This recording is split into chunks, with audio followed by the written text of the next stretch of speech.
जो भाव वर्णित किया जाता है कि हम शंकर को मंदिर में जाकर जल चढ़ाते हैं तो खड़े खड़े चढ़ाएं कि बैठकर चढ़ाएं। बहुत ध्यान देना साहब।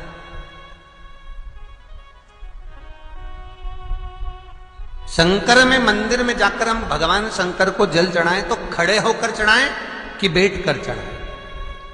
अब दो तरह का शिवलिंग है मंदिरों में, दो तरह का शिवलिंग का निर्माण होता है, ठीक है। एक विष्णु शिवलिंग, एक शक्ति पार्वती शिवलिंग।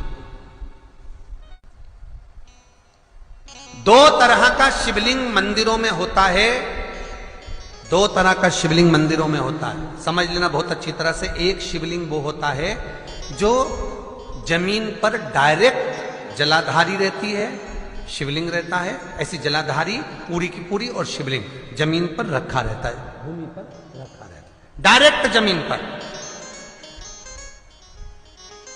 आप जल ले जाकर चढ़ाए, निकल गया रास्ते से।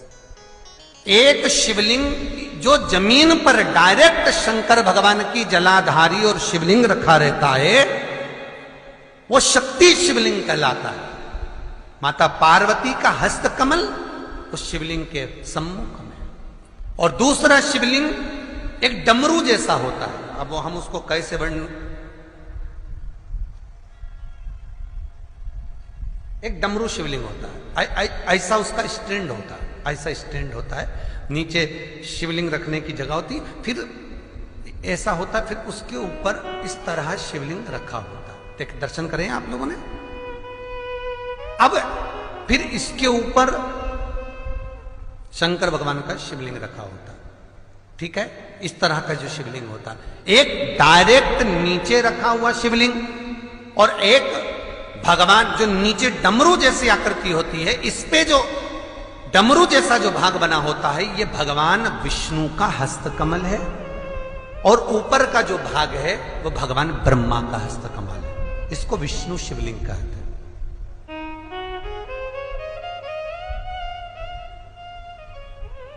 इसको हरीश्वर महादेव भी कहा जाता है। कौन सा महादेव कहते हैं? हरि सर्वेश्वर महादेव।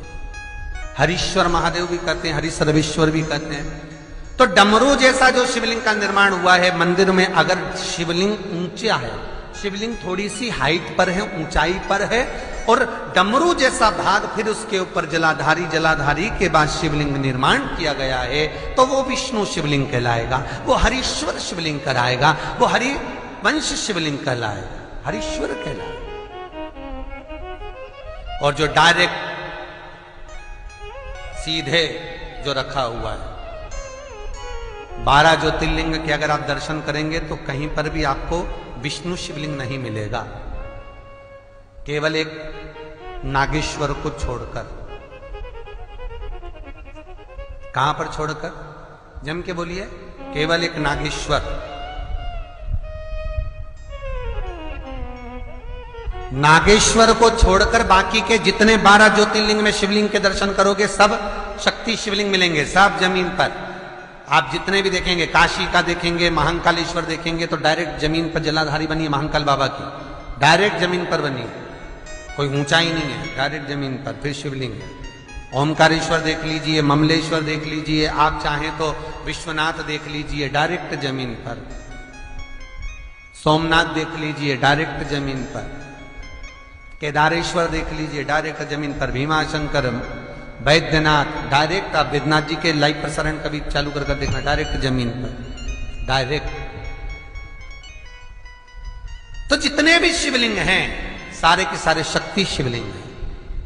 जो डमरू के भाग पर रखा हुआ है वो हरीश्वर शिवलिंग, विष्णु के हस्तकमल पर जो रखा है, तो शास्त्र कहता है आप शक्ति शिवलिंग का जब जब अभिषेक करें, बहुत ध्यान रखना अपनी जिंदगी में इस प्रसंग को श्रावण के महीने में बहुत ध्यान रखना। आपके आसपास में भी मंदिर हो तो उस पर ध्यान रखना। जो शक्ति शिवलिंग हो उस पर जब भी जल चढ़ाना तो बैठकर चढ़ाना, बैठकर चढ़ाना। शक्ति शिवलिंग पर जब भी जल चढ़े, भले शिवलिंग कितना भी ऊंचा हो, कितना भी ऊंचा हो तो संघी से चढ़ा दो, पर जल बैठ कर चढ़ाइए। भले शिवलिंग ऊपर है, पूरा तरह से हाथ नहीं पहुंचा, जैसे सोमनाथ जी में अब शिवलिंग कितना बड़ा है, महाकालेश्वर का शिवलिंग कितना बड़ा, तो उसको तो बैठकर स्नान नहीं करा सकते। भले शिवलिंग कितना भी ऊंचा हो, पर अगर भूमि टच है, शिवलिंग अगर भूमि टच है, शक्ति शिवलिंग है, तो भले आधा शिवलिंग नहाए, आधे पर पानी जाए, पर बैठकर ही स्नान कराया जाता है। और महाराज यदि हरीश्वर शिवलिंग है, अर्थात भगवान विष्णु के हस्त कमल पर, ब्रह्मा के हस्त कमल पर यदि शिवलिंग है, तो वो शिवलिंग का जब भी स्नान कराएंगे, अभिषेक कराएंगे, पूजन कराएंगे, तो खड़े होकर ही करना है। और खड़े होने का भी तरीका होता है, दोनों चरण बराबर में रखकर कभी भी शंकर भगवान के शिवलिंग का स्नान नहीं कराया जाता।